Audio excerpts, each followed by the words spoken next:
الزوج ده كان سايب زوجته ووالدته في البيت، نزل يشتري حاجة ورجع، فاتفاجئ بوجود حماه وحماته وعيلة زوجته كلها. فقال لهم هي فين أمي؟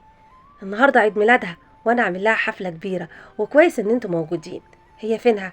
قالوا له أمك مشيت. قال لهم مشيت إزاي؟ ده هي مستنياني. قالوا له ما نعرفش، مشيت وخلاص. سيبك منها، يلا يا جماعة علشان ناكل الأكل قبل ما يبرد. قال لهم وكمان هتقعدوا تاكلوا الأكل اللي أنا مجهزه عشان عيد ميلاد أمي وبتقولوا سيبكم منها؟ الأكل ده أنا عامله مخصوص عشان أمي. أخت مراته قالت له هو أنت كل شوية أمي أمي، بطل دوشة. قال لها أنت قليلة ذوق. هنا حماته رمت عليه العصيان بتاعة الأكل وقالت له ما تتكلمش معاها بالطريقة دي.